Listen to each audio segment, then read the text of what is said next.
today my topic is ring related theorem. हमने अपने पिछले लेक्चर में थ्योरम से रिलेटेड इसके रिंग की पूरी जो है वो डिस्कस की थी मैंने, टाइप्स भी आपके साथ और रिंग को भी। और इसमें हमारे पास आज जो मैंने आपके साथ डिस्कस करने हैं उसके रिलेटेड थ्योरम डिस्कस करने हैं। रिंग तो आप बहुत अच्छे तरीके से समझ गए कि हमारे पास रिंग क्या होगा, एबिलियन ग्रुप होगा विद रिस्पेक्ट टू एडिशन, ठीक है ना, कैसा सेट जिसमें ये प्रॉपर्टी और दूसरा ये क्या होगा कि सेमी ग्रुप होगा विद रिस्पेक्ट टू मल्टीप्लिकेशन, ठीक है। इसके हिसाब से हमारे पास ये पूरा ग्रुप होगा एडिशन के रिस्पेक्ट से, ठीक है, जो रिंग हमारा आर होगा, ठीक है। और हमारे पास डॉट के रिस्पेक्ट से हमारे पास क्या होगा, सेमी ग्रुप होगा, ठीक है। अब हमारे पास ऐसा है कि हमने ये रिंग का मैंने आपको बता दिया। थ्योरम की स्टेटमेंट कहाँ से स्टार्ट हो रही है, a commutative ring R is an integral domain, यानी एक ऐसा रिंग है जो कम्यूटेटिव है। अब आपको मैंने रिंग कम्यूटेटिव रिंग भी बताया भाई क्या होता है कि जिसमें हमारे पास क्या होगा, जो commutative property with respect to multiplication उसके अंदर होल्ड करती होगी, ठीक है। वो रिंग हमारे पास क्या होगा, कम्यूटेटिव रिंग होगा विद रिस्पेक्ट टू मल्टीप्लिकेशन। और एक और is an integral domain. Integral domain ऐसा होगा कि एक रिंग जो कि ring with the integral domain क्या होता है कि अगर हमारे पास ऐसा हो कि कोई से दो एलिमेंट आप रिंग में से लें, ठीक है, और उसका प्रोडक्ट लें यानी A B is equal to 0, then आपके पास या तो ए 0 के इक्वल होगा या बी इक्वल टू 0 होगा। ये हमारे पास इंटीग्रल डोमेन की कंडीशन है, ठीक है। जो हमने अब तक पढ़ा मैंने आपको बता दिया। So the commutative ring R is in the integral domain। ये हमारे पास क्या है, गिवन अगर हम इसको लेते हैं इफ एंड ओनली इफ की कंडीशन के साथ, for A B and C is belongs to R where A does not equal to 0 then AB is equal to AC implies that B is equal to C। अगर आप ये देखें तो असल में ये एक कैंसलेशन लॉ है जो कि हमारे पास क्या है, R के अंदर यूज हो रहा है। देखें अगर हमारे पास a does not equal to 0 होगा, अगर हम a को दोनों साइड्स पे कैंसिल करते हैं तो b is equal to c है। असल में ये थ्योरम हमें बताता है कि अगर कोई भी कम्यूटेटिव रिंग R एक इंटीग्रल डोमेन है तो या तो ये प्रॉपर्टी होल्ड करेगी, ठीक है, कैंसलेशन लॉ होल्ड करेगा इन R के अंदर, या तो अगर ये प्रॉपर्टी होल्ड करती है किसी भी रिंग R में तो वो क्या होगा, एक कम्यूटेटिव रिंग होगा विद द इंटीग्रल डोमेन। तो फर्स्ट ऑफ ऑल हम अपनी पहली कंडीशन को सपोज करेंगे और इस कंडीशन को प्रूव करेंगे। तो फिर कन्वर्सली हम ये करेंगे कि इस कंडीशन को सपोज करेंगे और इस कंडीशन को क्या करेंगे, प्रूव करेंगे। So we will move to its proof. हम इसके प्रूफ की तरफ मूव करते हैं। ओके, हमारा क्या है प्रूफ, सपोज दैट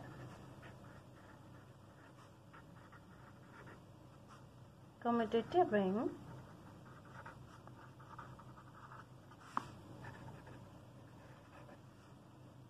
R, ठीक है, इज एन इंटीग्रल डोमेन। जो मेरी ऊपर की स्टेटमेंट है वो मैंने क्या कर ली, सपोज कर ली, ठीक है, इंटीग्रल डोमेन, ठीक है। अब आपने चूंकि ये वाला पूरा स्टेप आपने इसमें प्रूव करना है, ये पूरा हिस्सा ना, तो आप इस चीज को क्या करोगे, यहाँ पर सपोज करोगे ये पूरा हिस्सा कि let A B C is belongs to R, और ये आपने ये चीज प्रूव करनी है B is equal to C. So the let A B and C is belongs to R, आपने कोई से तीन एलिमेंट रिंग R से लिए with A does not equal to 0, जिसमें आपका A इक्वल के 0 के इक्वल नहीं होगा। ये पूरी चीज़ आपने सपोज की है एंड आपने क्या चीज़ सपोज की, a B is equal to a c, ठीक है। जो जो चीज़ मुझे गिवन थी वो मैंने यहाँ पे सपोज की। सपोज क्या कि ये commutative ring R is in the integral domain, and the second thing is that कि मैंने लेट किया कि कोई से तीन एलिमेंट में रिंग R से लेती हूँ और A उसमें डज नॉट इक्वल टू 0 है और a B is equal to a c है। मुझे प्रूव ये करना है कि B is equal to C है। So as a B is equal to a c, आप ए बी को यहाँ पर लेकर आ सकते हैं, यानी ए b minus a c is equal to 0, ठीक है। चूंकि ये रिंग के एलिमेंट्स हैं दोनों के दोनों और हमें a B is equal to a c हमने कहा, तो हम इन दोनों एलिमेंट्स को यहाँ पर इस तरफ मूव कर सकते हैं, ठीक है, ring because ring is the group according to the addition. अच्छा, नेक्स्ट में जो स्टेप करने लगी हूँ जरा इस पर आप नोट कीजिएगा। ए को मैंने यहाँ ऐसे लिखा और यहाँ लिखा मैंने b minus c is equal to 0। अब ये मैंने किस हिसाब से लिखा, बाय लेफ्ट डिस्ट्रीब्यूशन लॉ। ठीक है, हमने ये पढ़े थे ना कि रिंग के अंदर लेफ्ट और राइट डिस्ट्रीब्यूशन लॉ भी मौजूद होते हैं। इस तरीके से देखें, अगर कोई से दो एलिमेंट्स आपने लिए यानी ए प्लस बी के हिसाब से, अगर यहाँ माइनस का साइन है तो माइनस के रिस्पेक्ट से भी, तो क्या होगा ए बी प्लस ए सी होता है। इसी तरीके से अगर माइनस होगा तो माइनस के लिए भी चीज़ होल्ड करेगी। यानी मेरे पास ये वाली चीज़ यहाँ ये लिखी हुई थी, ये देखें, और मैंने इसकी जगह पर ये चीज़ पुट कर दी। ठीक, तो मैंने यहाँ पर डिस्ट्रीब्यूशन लॉ लगा दिया। अब नाउ हम इसके अलावा अब आगे क्या स्टेप कर सकते हैं, look at this, we can write है a dot b, okay, plus minus c is equal to 0। ठीक है, हम इस स्टेटमेंट को इस चीज के भी इक्वल लिख सकते हैं, both are the same things. S R is an integral domain. ठीक है, आपको ये पता है कि जो आर है वो आपके पास चूंकि एक इंटीग्रल डोमेन है, और हमने पहले के बाद सपोज कर चुके हैं कि ए ऐसा एलिमेंट हमने लिया है रिंग आर में से जो कि 0 के इक्वल नहीं है। अगर ये 0 के इक्वल नहीं है, आप जानते हैं कि इंटीग्रल डोमेन की डेफिनेशन क्या होती है रिंग के अंदर, कि अगर आप कोई से दो एलिमेंट्स ए और बी उसमें से लें और उसका हमेशा ए बी का प्रोडक्ट 0 हो, यानी कि ये प्रॉपर्टी उसमें होगी किसी रिंग में, तो वो इंटीग्रल डोमेन होगी। If a B is equal to 0 then a is equal to 0 और बी इज इक्वल टू 0। ठीक है, यानी कहने का मतलब ये है कि आपके पास अगर ए बी इक्वल टू 0 है, इसका मतलब या तो ए 0 होगा या बी 0 होगा, क्योंकि हम अपनी पिछली कंडीशन में ए को डज नॉट इक्वल 0 कह चुके हैं। तो इसका ये मतलब होगा कि हमारे पास बी माइनस सी क्या होगा, इक्वल टू 0 हो जाएगा। सही, क्योंकि कोई एक एलिमेंट तो 0 होगा by definition of the integral domain. So this implies that b is equal to c. Hence हमारे पास क्या हो गई, वो जो हमने प्रूव करनी थी ना कैंसलेशन लॉ की जो स्टेटमेंट थी, वो हमारे पास यहाँ पर प्रूव हो गई। बी इज इक्वल टू सी हमने प्रूव करना था। अच्छा, अब हम इसकी कन्वर्सली मूव करते हैं।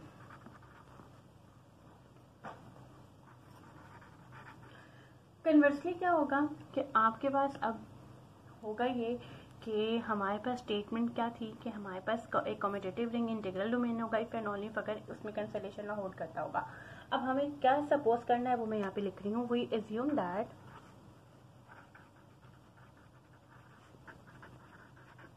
Cancellation law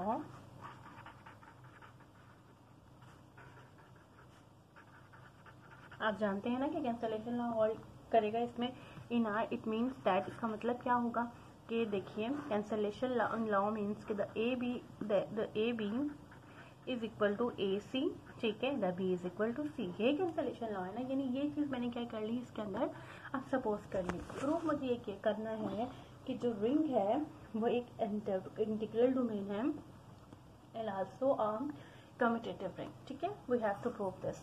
so we prove that